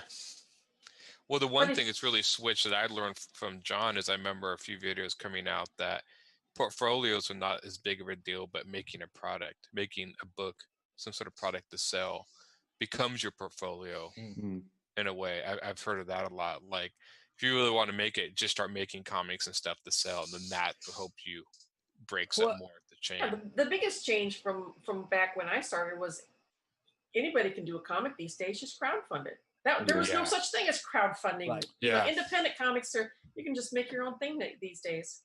If it's good, it'll sell. Yeah. That's you know. Yeah. If you and of course a lot of that has to do too if you've got the stick-to-itiveness, right? Yeah. Because I think there's a lot of it. I know that I see this a lot at our school. I teach at an entertainment school, which everybody they want to make movies and games and all kinds of stuff like that. And there's some of it's the idea of I'm going to make this thing and it's going to become a wahoo, everybody's going to buy it and I'm going to make $1 million. Well, okay, maybe, but probably not. Yeah. And so the thing that I always say is like, look, make the one and make it as best the best that you possibly can, and then make another one and make it better than the one that you made before. And the idea is that, if you can get these people who you made the first one for to come along to the second one, then there's going to be more that get the second one, because the people who got the first one are going to tell, hey, look, you need to go get the second one. So it's just kind of slow growth that I think you have to do. You have to, unless you've got $1 bazillion to spend on advertising to put it in front of everybody's face everywhere, you've got to rely on that. You've got to rely on word of mouth for satisfied customers to tell someone else so that they'll go. And that's sometimes hard to do, because it's like you want to do, oh well, the first one didn't do what I think, so I'm just going to give up. Right. But no, you can't do that. Well, it's hard. And I mean, I even agree. with It's my like ability only takes you so far too. It's like, you actually, and I think our Cuba graduates are mentioning too, like they were actually taught at school, like you have to be a nice person. You have to have people along the ride for you. Don't be a jerk. I mean, yeah, you can be the best artist, but you're only going to go so far, you know. And you better be really damn good. The better, it's like a perfect ratio. The more of a jerk, like you have to be 3 to 4 times better of an artist. And so if you're real, you know what? I mean, you better be amazing. Somebody told me something many, many, many years ago, which I've always kept in mind. Never step on somebody. Yeah. On your way down. On your way down. Yep, on your way down. Yeah. That it's it's funny because when he was talking about not making $1 million, it's people like, well, these corporations, these big properties, like how do you compete against them? I'm like, well, those corporations have thousands and thousands of dollars to throw tons and tons of marketing, and that makes a huge difference. I mean, you can take like ideas that I think like, oh, this idea is stupid, but they'll make it sell because they'll constantly put it in your face so people get used to it. Most comic book artists like me don't have that ability. So you just got to keep, and hopefully, you just keep making, like with my book, I just keep making it and try to promote it the best I can. But it's especially with the internet now, because again, everybody can post their stuff. So there's like just the amount of stuff that even through my Facebook feed that I see of comics. Like I understand why people, that, oh, that's cool. Oh, what's this? Oh, and then they're distracted immediately. Yeah. How do you get Right. them to hold that attention to want to go into that and see that more? Some people say it's the personality of the artist. I'm like, yeah, but if the art's got to be able to do that too, because you're not always going to be around to be like, I'm a nice guy and you should follow, So I Right. mean, there's got to be something there. So yeah, I think that's where the conventions come in. You yeah, know, that's where you've got to have that kind of welcoming personality at a convention. Because I can't tell you, the number of times I've been to conventions and walk around and I see some artwork that that looks interesting, and I kind of go over, navigate my way over towards the table, and they never look up. yeah, And they never greet you. They don't say hey. They don't say go away. They don't say anything. They just never look up. And I'm like, we don't have to become best friends, but acknowledge me, say good morning, say, I like your Arkansas Razorback t-shirt, right? Say, hook 'em horns, where if the rest of you don't know, Arkansas and Texas are, hook 'em horns is Texas, and Arkansas and Texas are rivals. Probably more in Arkansas's mind than Texas. Anyway, say something, yeah. and I actually, yeah, when I'm at conventions, I actually stand for most of it. I don't sit, and I don't draw. A lot of people like, why don't you draw stuff? People, they always say people want to come over, and I'm like, because people walk by. I'm usually standing, so I'm eye level, so make eye contact so I can see them. Because I'm there for the 2 days to sell my book. I'll draw when I get home. Yeah, I don't work at conventions. What? I don't work during a convention. No, I don't either. I'm there to sell, not to work. So. Unless there's somebody next to me who's the ultimate salesman and I can draw and they can sell, but that hasn't happened yet. We'll get you to convention with Silverline. John Medic is a salesman and a half. And I spend my entire time talking to. So yeah. No, I can't see that at all, Roland. Yeah. Strange enough, I enjoy Brett, it. now is not the time for you to chime in. I love meeting people and meeting my customers. I tell people because I do kids books too, and some of the stuff I've gotten, I had this one little boy send me a picture that he cosplays my character for his classroom. Oh, that's very cool. So you've go ahead. And that was like, I said, like, that's why I told it online, I'm like, this is why I make this stuff. Yeah. And now this little kid gets to, he's so into my characters. It's like, that's it. Even if one person does that, that's worth all the effort to me that I put into my stuff. So what you just said reminded me of another thing that comics has taught me, is that when I first got in, I was extremely shy. Mm. And I still am to a certain extent. But you can't hide if you're going to make comics. And you can't sit in your studio and just churn it out without expecting to put some face to the name. You can't do that. The first convention I went to, I went straight for the big dog. I went for San Diego Comic-Con with a portfolio that was completely inappropriate. Mm-hmm. But I had to really force myself to go out and meet people and look them in the eye and shake their hands and ask them to look at my work. And then I could do that for like a couple hours. Then I had to go back to my hotel room and have a panic attack. And then I'd do it all over again. And I did this for 4 days and with multiple panic attacks because it was horrible. Yeah. But the next year I went and did it again, and it became easier as you learned how to do it. And it still doesn't come naturally to me. Yeah. But being in comics has forced me to come out of my shell. Yeah. Has forced me to talk to people, to interact, to have an actual conversation, because otherwise I would just hole up in my studio 24/7 and never come out. But it has really allowed me to blossom, and be able. I still am not a great public speaker, but I'm certainly better than when I started.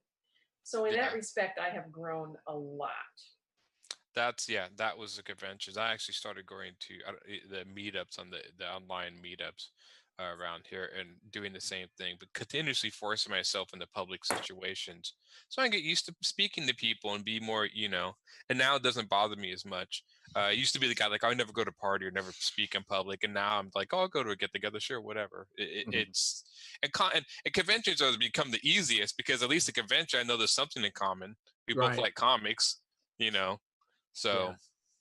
Well, and it is true that so one of the frustrating things for creators is often is like, look, I don't want to have to schmooze. I don't want to have to network. I just want to, here's my work. You like it, hire me, right? Let's do some stuff. But unfortunately, that's not the way the world works. And people want to work with people that they know and like. And I'll use Silverline as an example, right? So the way this kind of happened, right? Once the germ sort of, after Cat and Mouse #1, once the germ sort of got, let's do Silverline. I reached out to people that I knew and liked. I reached out to Curtis, right? I've had a long a history with Curtis. I know Curtis. I like Curtis. He's the kind of person I want to be around. John Medic. I did the same thing with John Medic, right? I reached out to another friend of mine who's a writer who's not writing with us anymore, but worked with him for a long time. I reached out to the people that I knew first and that I liked and I enjoyed working with. I reached out to RA. I said, hey, RA, we're doing this thing. You want to do, you got an interest in it. And from there, it just kind of grew. But I didn't just say, hey, anybody want to come do stuff? Like, no, absolutely not. I don't want to do that. I don't want to do it that way, Eric Dotson said, I learned that comics are meant to be read and enjoyed. Some of them may turn out to be valuable, but the true value is the product and the team involved. Amen. Yeah.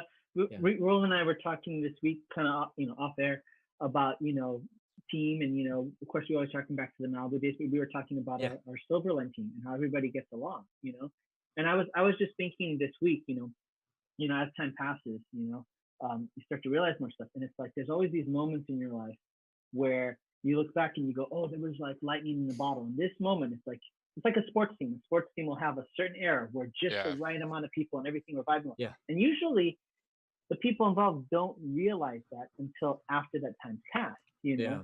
So, and that's obviously I'm a pretty sentimental guy, but it's like, what we have going on right now is pretty cool because, pretty much everybody gets along. We have a lot of momentum, a lot of, good energy going on right now. And it's yeah, but you know what I mean? I do. You don't know until after it's gone. So it's important that, you recognize those moments where it's like, there's something special because it usually only lasts 5 years. 5 years, things change a little bit, Yeah, oh yeah. And team members go somewhere else, nothing's happened. So when you realize that, it's like, that's the best time to realize. Cool. That's actually a really good point, Kurt, because that's what I was telling Nolan. Yeah. We had talked. The reason why I wanted to work at Silverline was because of the atmosphere and the way everybody got along. Oh, yeah, cool. You really do. I just wanted to go to a publisher that had the same beliefs and stuff that I did, and just work there. Yeah. Yeah, well, it's great. Yeah, me too. I'm super glad. And I know Pete and Delia can attest to this. Because I didn't know either one of them when this. Well, you as well, Wubba. But my quote unquote my sales pitch is really, look, I love comics. I like to make comics. If you like to make comics too, then we're probably for you. If you're in it to make lots of money, Silverline might not be the place for you. But not that we don't That's want not to true, make. Roland. Roland, you said you were going to make me rich. You too? You said, "Come with me, kid. You're going to be rich." I said, "Okay." Yeah. Let's do it. We're all here because we love it. Yeah. We love the game. And I've fully realized that the particularly the cubies, they skew younger. So I know that there's, and none of them have told me this, so I'm reading between the lines. I fully get that Silverline is the first step for them on their Jumping way off to no, yeah, it's a stepping off point, and I'm okay with that. Someone said something. Well, what aren't you going to be upset if they leave? It's like, but why? I was No. able, we're able to make some good and fun stuff as long as that when that happens, they don't look back and say, "Oh, I hated that place; it was terrible." No, because I don't. Well, number one, I don't think that's going to be the case. But when they can look back and say, "Hey, that was a lot of fun. I learned a lot. There were some good people. Now look at me. I'm drawing Spider-Man."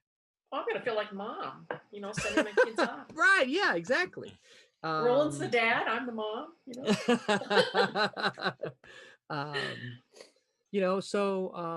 So yeah, I think that and for me, one of the things that you were saying that is so important, um, so important to me that's what Silverline maintains an atmosphere of, look, these are comic books. They're supposed to be fun. They're not supposed to, they're not supposed to be angry.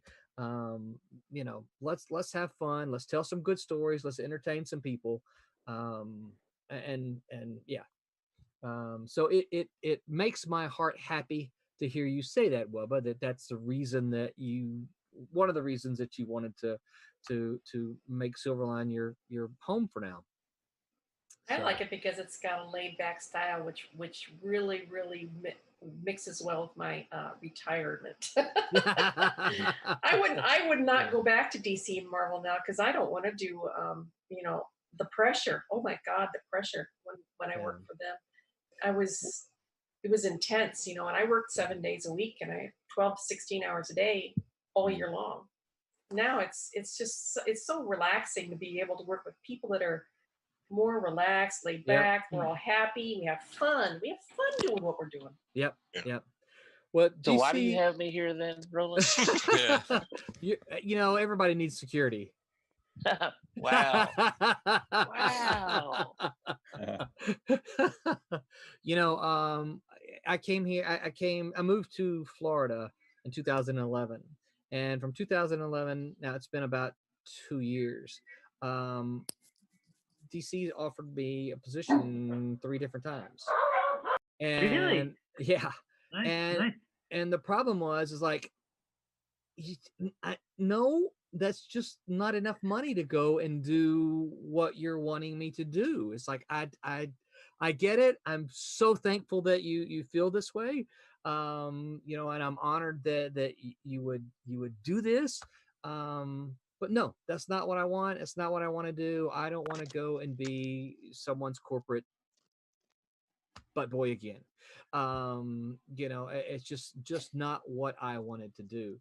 Like I said, I'm extremely thankful for it, but I'd rather do what I'm doing. I totally get what you're saying. It's like when I walked around away from the video game industry and we were talking about people just want to be around people that they like. Yeah, I always wanted to work for EA, back before what they're known for now. But I went ahead and I went for an interview there. Sports.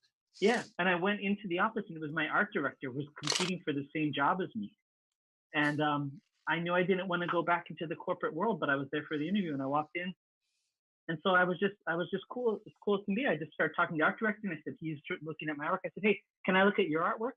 He goes, yeah. And then I was like interviewing the art director at EA. I was like, well, what were you trying to do here? And that's cool. And he's like, hey, you want a beer? I'm like, yeah, let's have a beer. We hung out in his office while my former art director is outside in the lobby, And and then I walked out like a half hour later, and my former art director was like looking stressed out. He's like, why were you in there for that long?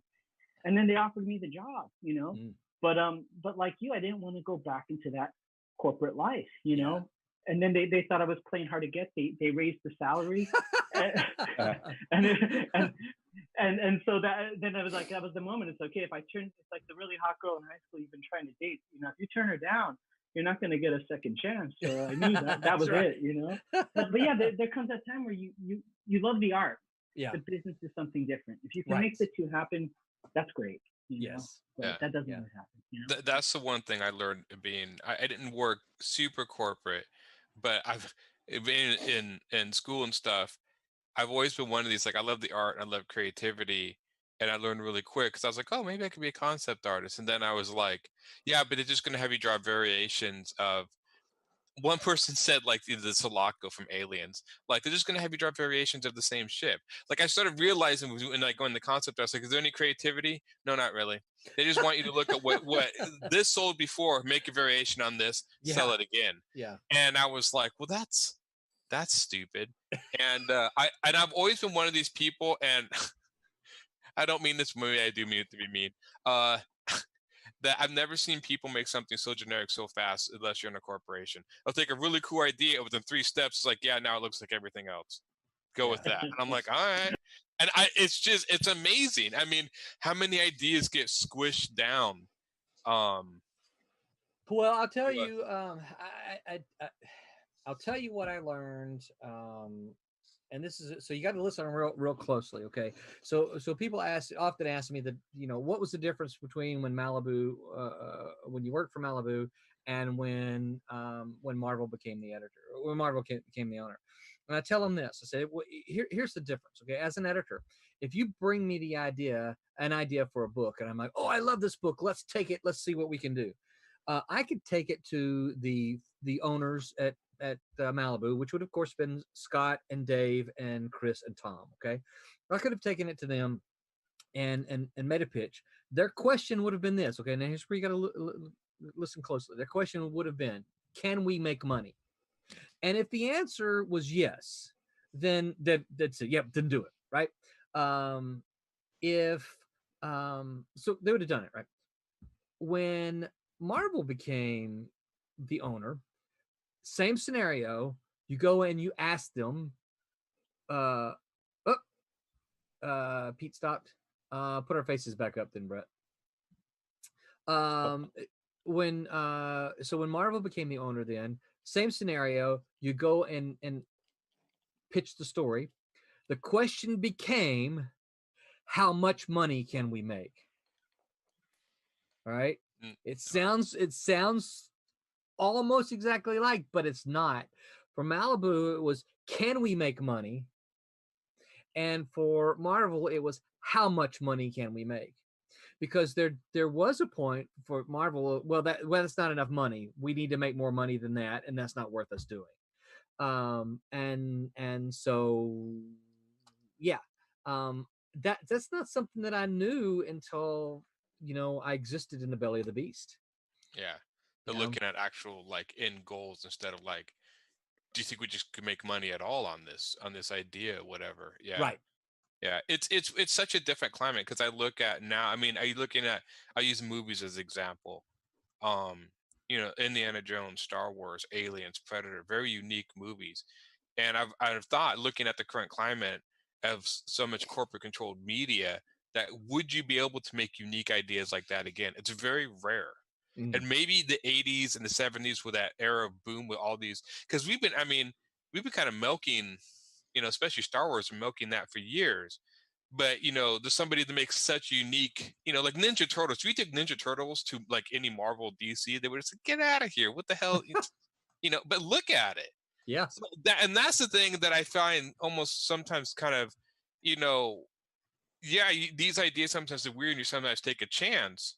But man, if the chance works out, if lightning strikes, I mean, holy shit, it goes from 0 to 60. I mean, it's huge.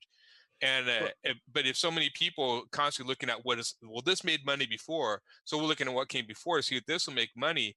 I just always think like, yeah, but how many ideas are you passing over that could have just exploded, and you're not looking at it that way because you're like, yeah, that's not like A and B, so that's not going to make money. We're going to pass it by. Yeah. So. Yeah. And one thing I wanted to say earlier when Barb was talking about staying up late to do the work, to do the inking, to do what you want. I as a sports fan, I have a tendency to fall back on sports analogies a lot. And of course, I coached both of my kids in Little League ball. I coached my daughter in softball until she joined the high school team, and then I coached my son in baseball until he quit playing baseball and joined the band. But one of the things that I'm sure you guys have heard, if you didn't participate in sports, you've at least seen the movies. One of the things that coaches always ask the players when it comes to, practicing and that kind of thing is, how bad do you want it? And that really is, I think, something that you have to ask yourself when you're trying to make these comics is how bad do you want it?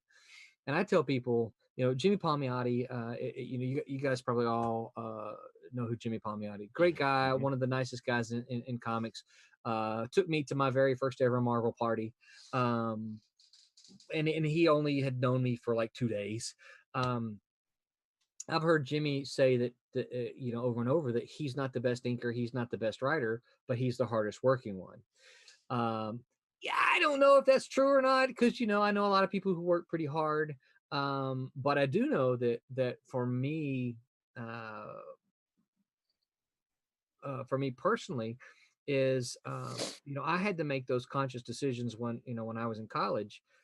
I knew that that's what I wanted to do, and so I went to school, I worked a job, and then when I came home, instead of going out to party with my friends, which a lot of my friends were going out to party, not that I had anything against it, but they were going out to party, I was going back to my room to work on comics. I was going back to my room to work on my writing. And I actually met Stephen Butler and Mitch Bird while I was in college, and we got our comic moving when I was a junior in college. So we were working on making that happen, and so it was pretty quick after I graduated that we made it happen. But that's only because I did not spend every Thursday, Friday, Saturday night out in the bars that all my buddies were doing. I was spending that time. I had a job while I was in college, but I was spending that time working on comics. And when people ask, I'm like, well, the only reason I did it is because I really, really, really, really, really wanted to make that happen. I really wanted it, and so it was what I was willing to do. And now I was dating BJ back then. We weren't out married yet. We are married now, but we weren't. The beauty of it is she was supportive of that. She was like, yes, I understand this is what you want to do. I support this. Let's make sure, we at least have a date night like every other week. And so we would go and have a date night and do stuff. I don't remember the frequency, but I know that we didn't go out every single night. But we made sure, I made sure that we spent time. She made sure too, we did too. Right. But she supported me staying at home or in the dorm in my apartment, working hard, because she knew that's what I wanted to do. Yeah, and I was very, very fortunate to have a husband who was willing to play Mr. Mom. And I mean, there was a lot of times I only got 2 hours of sleep a night because I had a hard time turning down projects. So I would be working on 2 or 3 books a month and doing covers and trading cards as well, because I wanted it that bad. I was very driven. Yeah. I worked 7 days a week. I rarely ever took a break. And the minimum I worked was 10 hours. I usually 16 every day. And that goes back to how bad do you want it? And you've got to be willing to. And I see, of course, because I teach at the university, I teach a lot of young creators. I see a lot of them come through.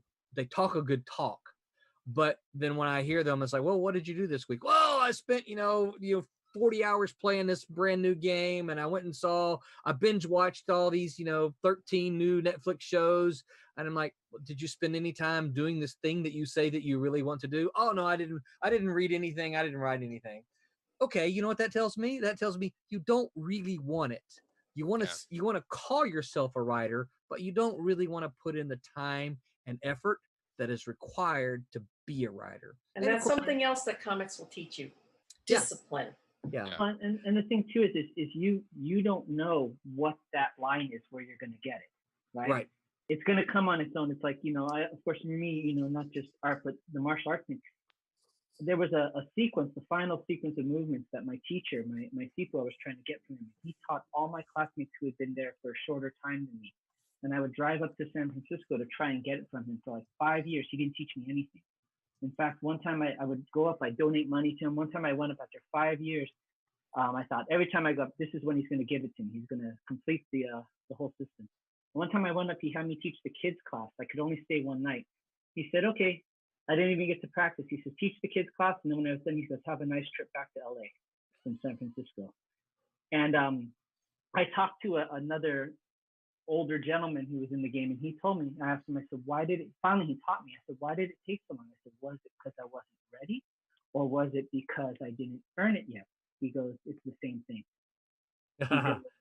He goes, the reason why he was so hard on me is you could take it. You wanted it. He taught everybody else because they wouldn't stick around long enough. But he knew if he pushed you, you would get to that level that most people don't get to.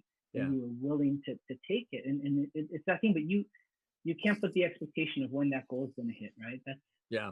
That's the folly. And youth is and time is the currency you pay. Yeah, Right. Really. And you have less currency as you get older. You know. A lot of people don't understand this too. Is that comics is a business. Yeah. I did this for over 12 years, and I've never missed a deadline the entire 12 years.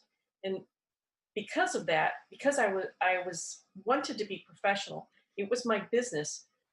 It taught me to be disciplined. It taught me to make a schedule. It taught me that I couldn't procrastinate. I couldn't say, oh my God, I just don't feel like making art today. I didn't have that luxury.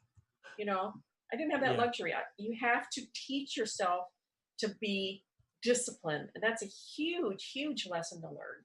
Yeah. Me and my friend Juan, he also makes comics. We've talked like the difference of people making it in this is they enjoy the grind. And the grind is the number one difference that's going to cut or break people. If you don't enjoy actually making the book, don't even bother attempting it. Right. Because the grind is what's going to wear you down to like, this is it's like, and the people are like, yeah, but you're going to get a lot out of it. Maybe self-satisfaction, in the end. But yeah, it's really the grind. And this goes back to what I was saying, about fun. Why this is an important thing for me. Yeah.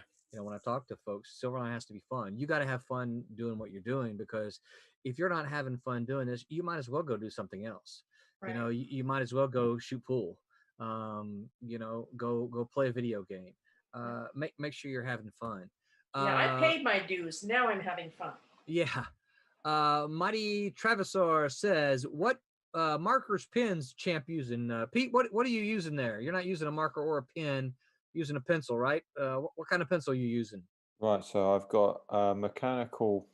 Can you see this? Yeah. It's just a mechanical 2H pencil, and then I've got an actual 2H pencil. I like 2H. It's the right sort of hardness and lightness. That's all I've got on my table at the moment, other than erasers, electric erasers. Yeah, that's all I need for today. So 2H lead. Now, I'm not a lead expert. So 2H, that's a darker lead, right? It's a harder. Harder. Yeah. Okay. So the further closer you get to B, the darker it gets, but then it gets really soft and smudgy. 2H is nice and clean, and it erases easy. Yeah. Cool. So the best way I always thought it is if you go down to the B, the lead's softer, so you put more lead on the paper per stroke. So you go up to the H's, that's hardness. You're not putting as much lead on it, so it makes a lighter line. That's usually the best way of thinking. Cool. And HB is basically a number 2 pencil, the sweet spot right in the middle. Yeah. Yeah. Never knew that. Cool. I'm not sure any of us will know this question, but I'm going to ask it anyway.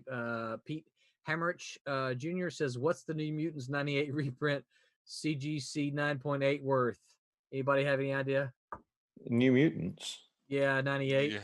Yeah. He says he just got one for $40. I have no clue. Don't be laughing, Curtis. I don't know. Is 98 the first appearance of someone? 98 is Rob's first book, isn't it?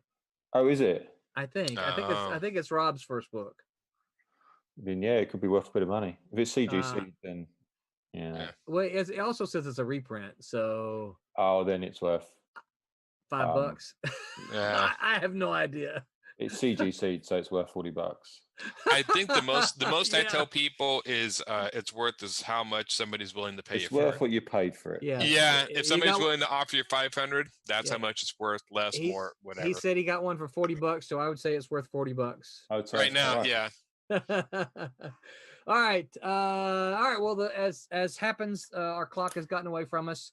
Time flies when you're having fun. Anybody have anything you want to add? Anything that you learned from comics that you didn't get a chance to say? John he's talking, but John, you're muted. You're still muted, John. If you Get like, it in writing. Yeah. get it in writing. Yeah, that's good advice. That's good advice for anything. John, you're still muted. I see Yeah, your we mouth can't hear. moving, Yeah. but I can't hear you. Hold on. Keep. I Yeah, see it's it. something. Okay, you're not muted now according to the program, but we still can't hear you. Yeah, yeah. It looks like you have you have unmuted in Zoom, but when you speak, we can't hear you. Yeah. If not, you can just type it out, John. We can read it. No, I mean, just we could just read it. I think that was a curse word that you just said, but I didn't hear it. Yeah. Sorry, John, we can't hear you, man. we see you just fine. We see your mouth moving, but we can't hear anything. Who's probably about to reveal secrets of the universe, and now we'll just never know. Okay, John. Maybe unplug your earbuds. See if that'll turn on the mic. Because I see you've got an earbud in, so maybe that'll trigger the speaker. That help? Yeah. I can hear you. Yeah, now we can hear you. Let me try something. Can you hear me? Yeah, I think yeah, so. you coming through. You hear me now? Yes. Yeah. Yes. All right. I'm gonna be jealous of whoever gets the ink Wubba. This is freaking awesome. Yeah, it's looking good, isn't it? Yeah, so I forgot Pete already turned off. So Pete, you were working on Champ It should Fury. be back. Yeah, it should be back now. My phone that was recording, I forgot to plug it in, so the battery was dying. Okay. And so that was page. What page were you working on? Yeah. Now I thought about this. I don't actually know the answer to this question. I've got a number of pages here that I've all roughed out. I think this is 13 or 14. Okay. It's one of the ones. So are you skipping around, or does this mean? Yeah, I just Okay. I printed out a load of roughs. I've been doing a load of roughs last Okay. week or two, and I just picked one up for this evening. I thought, oh, I'll do the nice splashy one Okay. of Cool. Champ and Woody.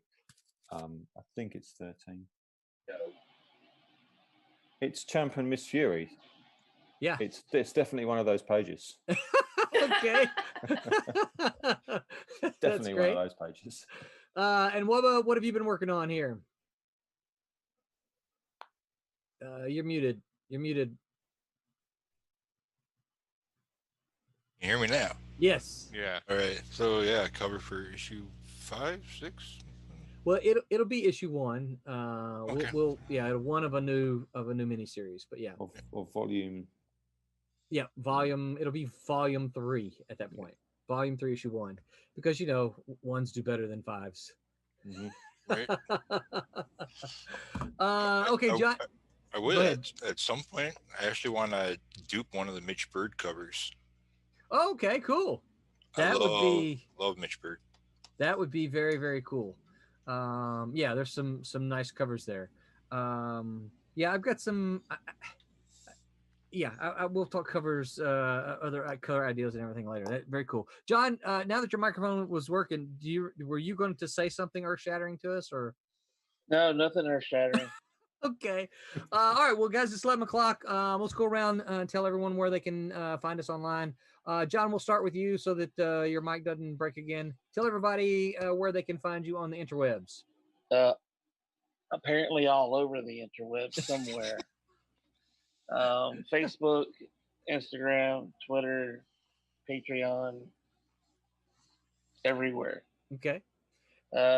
John Vampire Martin, John Vampire Art. Those words go together one way or the other, and you can find me. Roland put some stuff down there that's got links. So. Yep, I will put all the links in the description. Very cool. Thank you, John. Barb, what about you? Where can folks find you on the interwebs? I'm the only Barbara Kalberg. I show this every time, but anyway, there's how you spell it: Kaalberg. So you can find me under Barb Kalberg on Twitter, Facebook, and Instagram, and DeviantArt. Woohoo! And of course, you're showing off your San Diego Comic-Con. Yeah, it's because it's got the nice big writing. So she all looks professional and stuff. I got a dozen of No, these sitting around. what she's doing, she's showing is like, look, everybody, I've been to San Diego. Yeah. Curtis, For what about about you? Dozen years. So you can find Folks me find on you- Facebook, Curtis Fujita. You can also find me on Instagram. Through my martial arts website, it's Tiger Crane 805 on Instagram and YouTube. I'm actually have my personal account on Instagram, so that's Kemp5, that's KEMPFIBE. And that's pretty much it. That's where you can find me. Excellent. Delia, what about you? You still standing there? Yeah, I'm still here. On Instagram and Twitter, it's _Delia Marie. And then on Facebook, it's Delia Marie Art. Cool. What about working? What? Go ahead. Because the other one was taken. Another A, Delia Marie. You have to hunt her down and find out, hey, Yeah. give me back my name. Yep. What about you? Where can folks not find you on the interwebs? Literally everywhere. I have no social media Well, outside my personal Facebook. Well, so let me ask you a question. Your personal Facebook, do you allow connections there, follows to show people Friends can of- follow just your a- art? Just a friends of friends. Okay. Unless I hunt you down myself. All right. Well, we'll have to work on you get some kind of Instagram account or something for some art so we can start promoting your stuff. I was thinking about opening up Instagram once we get closer to being done with. Okay. Sounds good. Pete, what about you from across the pond there? Where can folks find you? Oh, it's very easy. You just type in Peter Clinton Art and it will bring up my Instagram, Twitter, Facebook. Yeah, that's it. So it's all the same. And Instagram will have links to webtoons and an Instagram comic that I do that I haven't done in a while, but I will get back to it. Yeah, so to Instagram, just Instagram me and you'll get connections to everything else. All right. Excellent. Aaron, what about Simple. you? Where can folks find you on the interwebs? You can find me on Facebook. You can even find my private account. I think it's my name, Aaron Humphreys. I think so. And then I have Humphreys Illustration, which is my business. Basically, everything I post in my private, I post in Humphreys Illustration, and vice versa. Instagram is ALH3810. And then I'm publishing my Galleons on Webtoon. Publishing issue 8 right now and working on issue 9. So I post every Monday new stuff there.